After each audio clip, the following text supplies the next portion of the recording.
Hello दोस्तों। आज बताने जा रहे हैं घन से जो प्रश्न पूछे जाते हैं, घन से आधारित, घन पर जो आधारित जो भी प्रश्न होता है उसका हल। इससे पिछले वाले दो वीडियो बता दिए, आज तीसरा वीडियो है। अगर नहीं देखे हैं दूसरा पहला तो जाकर देख सकते हैं, लिंक जिसका दे देंगे। चलिए आज बताते हैं, तीनों वीडियो देख लीजिएगा। तो घन से जो भी संबंधित जो भी प्रश्न पूछा जाएगा, आशा है कि बनाने आ जाएगा। ठीक है, तीनों वीडियो जरूर देखें। चलिए शुरू करते हैं। पहला प्रश्न है, यदि घन का संपूर्ण पृष्ठ 216 सेंटीमीटर स्क्वायर हो तो आयतन क्या होगा। इस प्रश्न का उत्तर किस तरह से देंगे तो समझिए। सबसे पहले बताते हैं, आयतन निकालने के लिए हमको भुजा का जरूरत पड़ता है। ठीक है, जिसको ए क्यू कहिए चाहे भुजा क्यू कहिए। भुजा का मान इसमें दिया गया नहीं है, तो सबसे पहले हम इससे क्या कर लेंगे, भुजा का मान निकाल लेंगे। चूंकि लिखेंगे घन का संपूर्ण पृष्ठ 216 सेंटीमीटर स्क्वायर। इसका सूत्र जो होता है यहां लिखेंगे, तो सूत्र होता है 6 गुने ए स्क्वायर बराबर लिखेंगे 216। यहाँ देखिए दोनों गुना में होता है, तो बराबर के बाद जैसी जाएगा तो क्या होगा, बटा में हो जाएगा, जिसको भाग बोलते हैं। अब इसको भाग करेंगे तो कितना आ जाएगा, 36। ए स्क्वायर बराबर 36। अब स्क्वायर हटेगा तो क्या चलेगा, रूट 36। 36 का रूट चढ़ने के बाद मतलब कि 36 का वर्गमूल निकालना, तो 36 का वर्गमूल कितना हो जाएगा, 6 सेंटीमीटर हो गया 36 का वर्गमूल। अब क्या करेंगे, जो मांग रहा है वो इसको देंगे, तो आयतन मांग रहा है तो लिखेंगे, इसलिए घन का आयतन, आयतन बराबर होता है ए क्यू यानी भुजा क्यू। तो क्या लिखेंगे, 6 का क्यू, 6 को 3 बार गुना कर दीजिए, गुना कीजिएगा 216 सेंटीमीटर क्यू। यहाँ इस प्रश्न का उत्तर हो गया 216 सेंटीमीटर क्यूब। चलिए अगला प्रश्न बताते हैं। दूसरा प्रश्न है, घन का संपूर्ण पृष्ठ का क्षेत्रफल ज्ञात करें जिसका आधार की परिमाप 40 सेंटीमीटर हो। अब देखिए संपूर्ण पृष्ठ का क्षेत्रफल होता है 6 गुने ए स्क्वायर यानी भुजा स्क्वायर। ए का मान हमको जरूरत है, जब तक एक ए का मान नहीं दिया हो तो हम ए का मान पहले खोज करेंगे, तो इससे प्राप्त हो जाएगा ए का मान।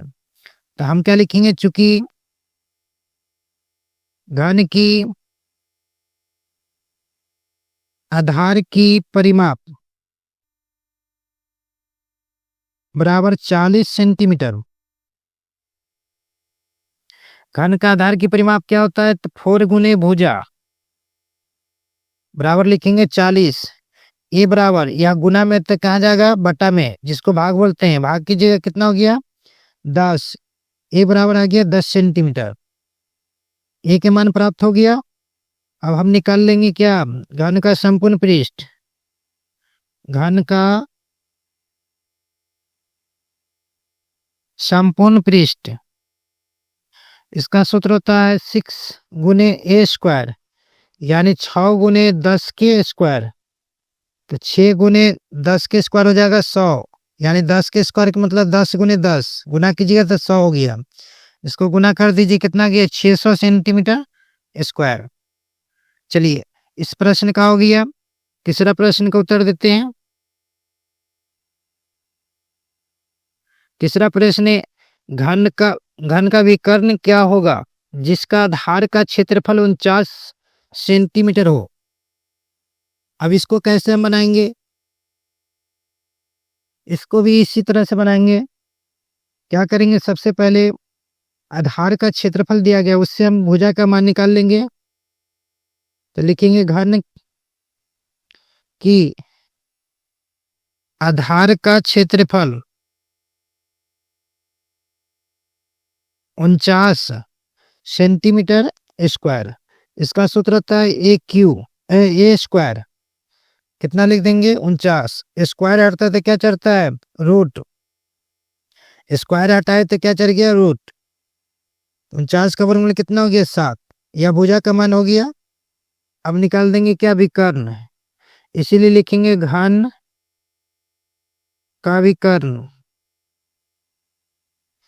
इसका सूत्र होता है √3 गुने भुजा, यानी √3 गुने 7। 7 से गुना कीजिएगा तो 3 में ना कीजिए कर दीजिएगा, यह 7 गुना होगा इधर, तो 7√3 सेंटीमीटर। चलिए तीसरा प्रश्न बता दिए। चौथा प्रश्न में बताते हैं। इससे पहले अगर चैनल को सब्सक्राइब नहीं किया तो सब्सक्राइब कर लीजिए, और कैसा वीडियो लगा कमेंट में जरूर लिखिएगा। चलिए चौथा प्रश्न बताते हैं।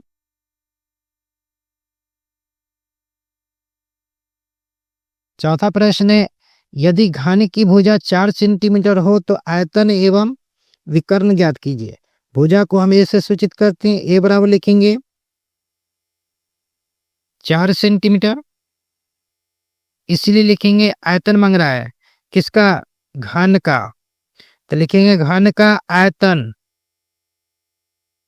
घन का आयतन होता है ए क्यू, यानी 4 का क्यू। 4 को 3 बार गुना कर दीजिए, इसको गुना कीजिएगा तो कितना हो गया? 64 सेंटीमीटर क्यू हो गया इस प्रश्न। फिर मांग रहा है इधर क्या मांग रहा है? विकर्ण भी। तो लिखेंगे इसलिए